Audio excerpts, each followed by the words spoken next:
All right, YouTube. Thanks for tuning in on this video. I'm actually going to show you how to use Inkscape to make a thumbnail pertaining to a video idea you have. Now, rather than doing a super long intro and make it extremely long by continuing talking about everything that I want to do in this video, let's just get straight to it. Release the Kraken! Alright, so you have a video in mind, or you've already created the video. Nope! First suggestion, I can't even speak today. First suggestion would be make your thumbnail before your video. Yeah! This way you already know what content you want to go for. It'll subconsciously be in here. So everything you do in that same video should pertain to it. But let's say you've already done the video and you're like, all right, what do I do next? Well, obviously, thumbnail and title.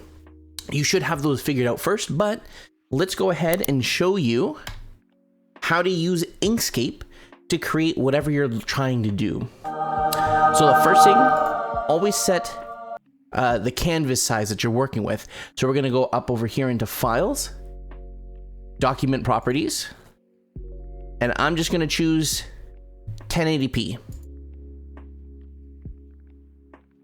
Boom. Already went over shortcuts, so I won't explain those in this specific video.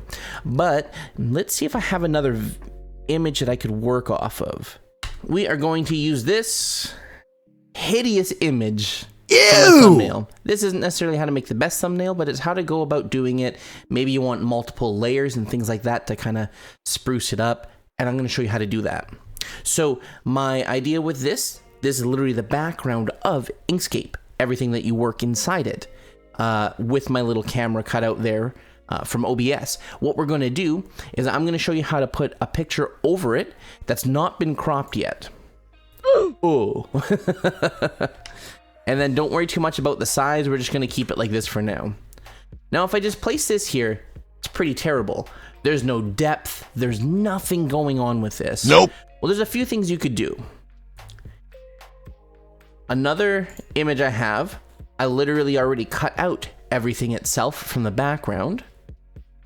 So if I wanted to use this one, I can go up over here into Filters, Fill and Transparency. I go to Light Eraser. I'm just going to move this to the side and hit Live Preview. Oh, I have it inverted selected. Silly me. All right. So rookie mistake fixed. When you have just a 0.1 difference, if we zoom in, you'll see, let's just hit apply just so you can see it better. You'll see all it did is just cut out the white around my forehead and then a lot of the white on the background.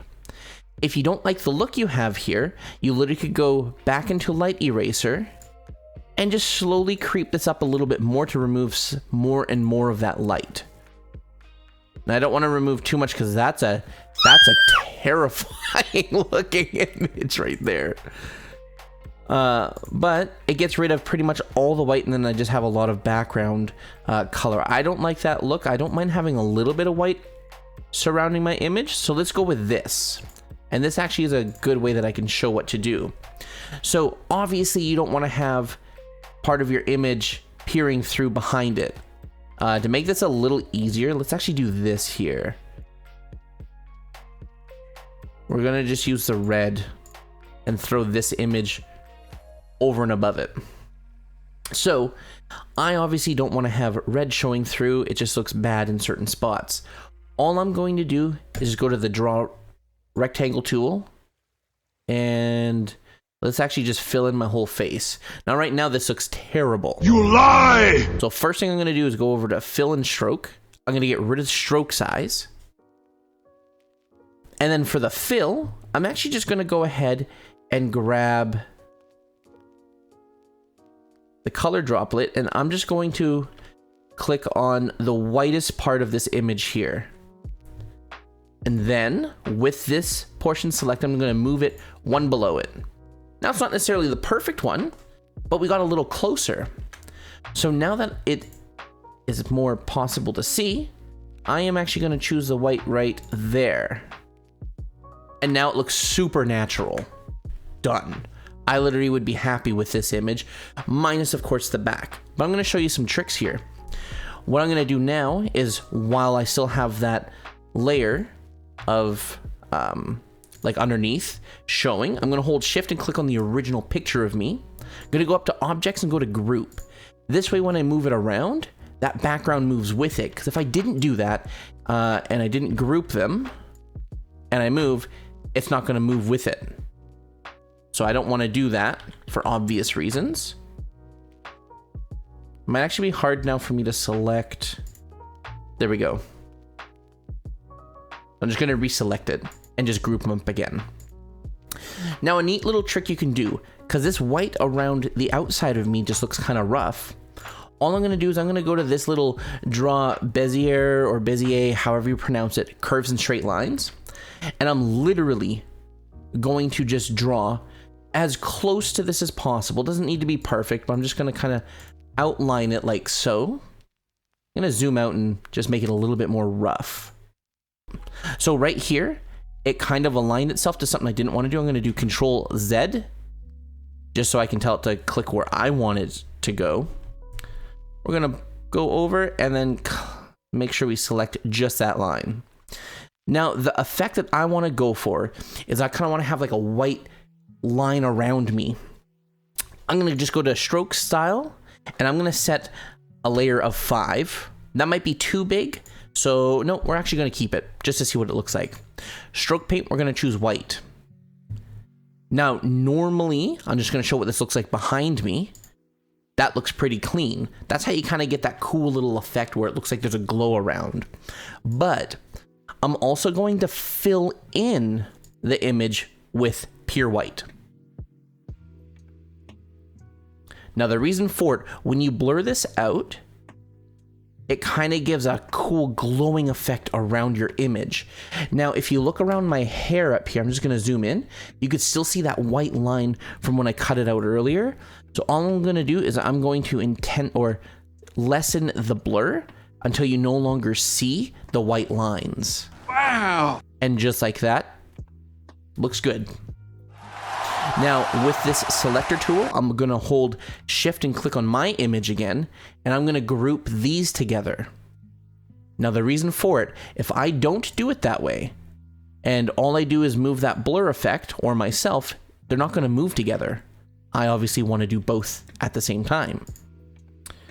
Now, selecting the layer below it's not always the easiest, so sometimes if you need to just click on yourself, lower it, click on the proper one, lower that again, and then hold shift. There's ways that you could do this. That's not a problem. You're going to go ahead and group these, so now when I move it, it moves together. Let's get rid of that one and get rid of the red layer. So now wherever I move myself, I have that cool little glow right behind me. Exactly the look that I'm going for. And now I can literally expand, do whatever I need to. There's something called the 3/4 effect. You don't want to always do center. It looks a little off.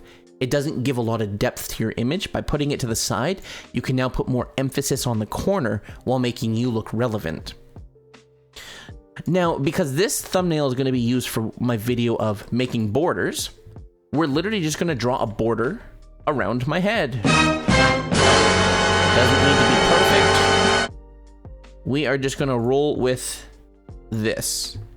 I'm going to set stroke size to 2, 3. Ooh, not 32. Holy, that's a massive, thick border. Yeah, 4 looks good. Just like before that I mentioned, I'm going to do color grades itself. I always find color grading looks tasteful if done correctly. So let me just quickly set up the color grade here. Yes, sir. Scroll down a shade. All right, we are gonna go with some green. Nope. Now we do them some perps, yo. Yeah! Purple. Ooh, very dark purple to like a fuchsia color. Yeah. Make it fully visible. I don't think it looks ugly. You lie! I'm talking about the border, not my face. Yes, just as I thought. But what I'm going to do is I actually kind of want to blur the whole background. I don't want my image to look super focused there. What I'm trying to go for in this is actually a blur effect. So if I click on that, I literally could just blur it out just to a point. This is how you get that depth of field. So now I'm perfectly, say, focused. The background behind me is not. This is now, I can put writing on this side anyways, and I don't think it would look bad. However, I do kind of want to resize this border a shade. Maybe like that. Just moved it a little bit. Barely changed anything. But I want to make sure. So one thing you could do, and I'm not saying do this, if you kept your face and the glow behind you at separate layers, I could literally move this behind my head in front of that other layer for a really cool layered effect. Now what I'm also going to do, because I kind of want to make it look like there's a border around my border, I'm going to copy that. I'm just going to paste another layer of this, and then I'm just going to resize it ever so slightly.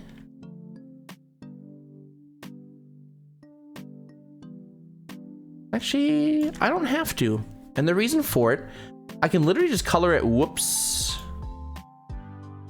stroke as black, blur it out a little bit, and then put it right behind. Now I get a little glow effect. I could do the same thing with white. That looks pretty clean. Yeah! So there's a lot of different things you can do.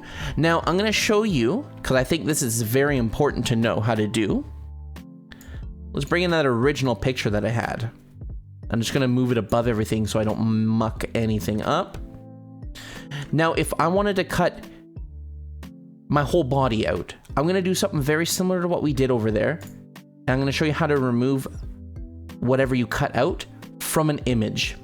So I'm literally going to do something very similar, and I'm just going to kind of cut out from here. I'm going to zoom out a shade because I do not need to be zoomed in that far. And you'll see I'm actually going just to the inside of the image. It's because I don't kind of like the look of the fading. I kind of like sharper colors. It almost looks like it's been drawn out. And every now and then I might say go up like that just to make it look a little bit more natural to what my shirt actually does. Like here it does go up. I can kind of mimic that line pretty easily. All right. So now that I'm done tracing myself out, I'm going to show you two very important tricks. Trick number one, well, not a trick, just make sure to select and transform objects, but do Control C now that you've done your outline. There's a big reason for this. So the first thing I'm going to do is I'm going to go stroke style and hit 0, because I don't want to have an outline of my character, or of me, character. But now what I'm going to do is hold shift and click on myself. Even though I don't see the line, it's because I've made it invisible. I'm going to go up over into object, go to clip and hit set. So now completely cut out that background. Now remember, I got you to do Control C after you did your line outline. And the reason for it, if I do Control V, I can then just recenter this to the best of my ability. Boom. I can do stroke size of 3 or 4 or whatever you want to do. Make it white. Now obviously you won't be able to see it right here. We're going to move it on the other screen to see it. I'm going to go fill and do a flat color as well of white. I'm going to move it behind me for a second. Hold shift and click on that. So when I move it down, I can actually see it down in here a little bit better. Now the reason I did it this way is if I were to click on the colors, I can do that blur effect like I did on the other screen. This one, I only had to draw around me once. Cut myself out, and it literally saved everything. Boom. So very good, useful thing to know. And again, if I were to not group them, I can move myself around. It's not the effect I wanted to go for. I want to have both selected. Now sometimes it's tricky to select them afterwards, but you'll find it out. Just go to objects and group them together again.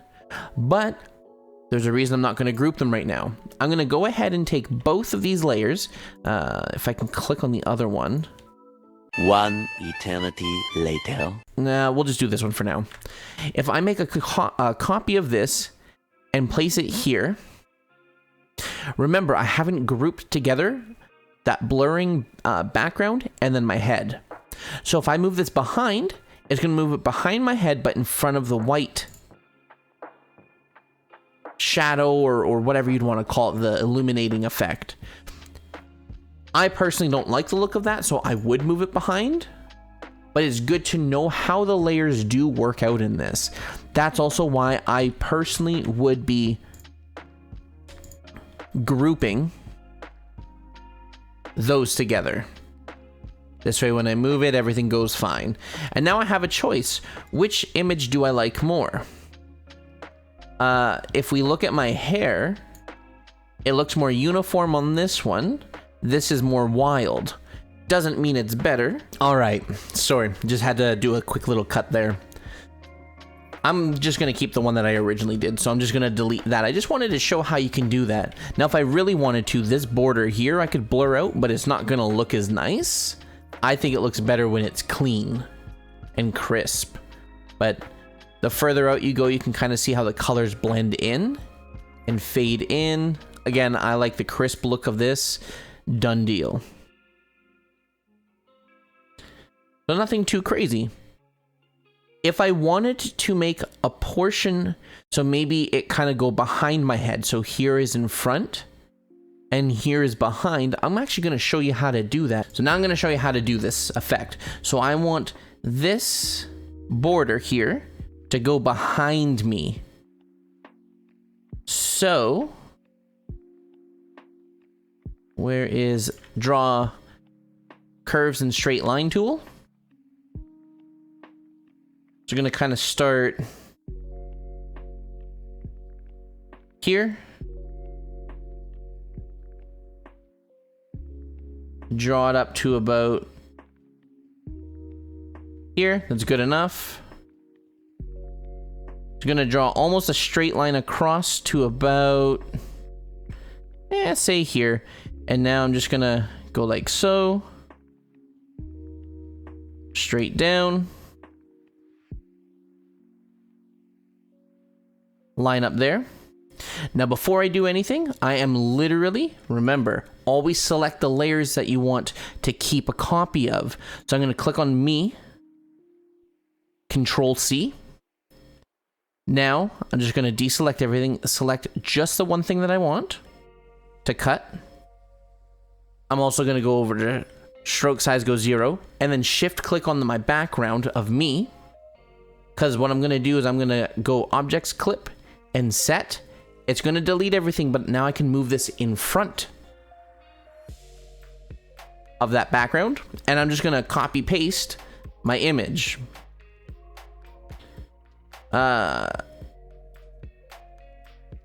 Now again, I'm going to be ahead of this and I don't like the look of that, so I'm going to move this behind. So now, oops, a little too far. I have the ability to line it up to match it perfectly. So now it starts literally right behind me and it stays in front of me. There's a lot of other ways to do this. That's just the method that I've learned. Is it the quickest? Probably not. I'm not going for that effect in this scene here. I'm just going to keep myself like this, but that's how you can do things like that.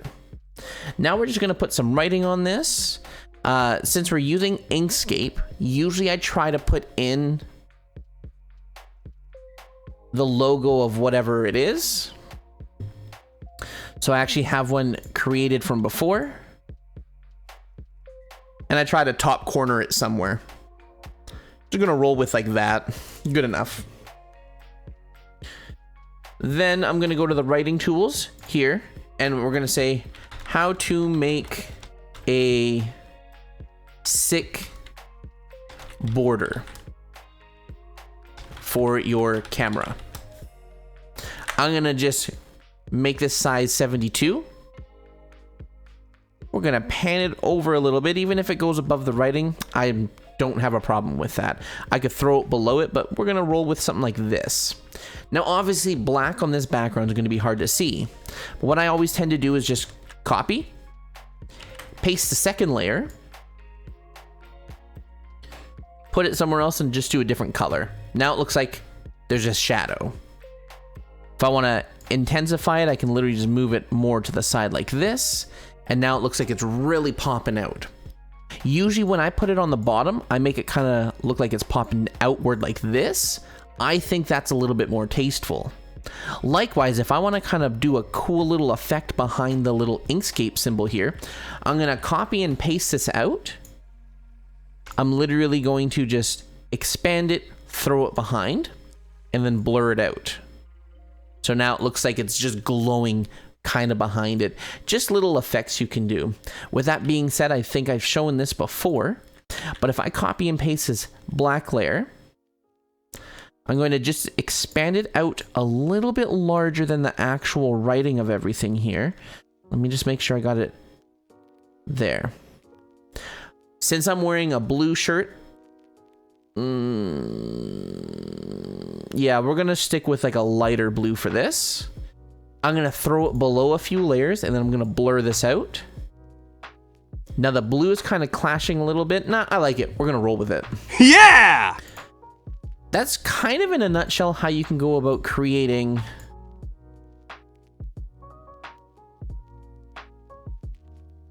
Nah, see, that covers too much of my face. I definitely want that to be a focal point because it's kind of funny.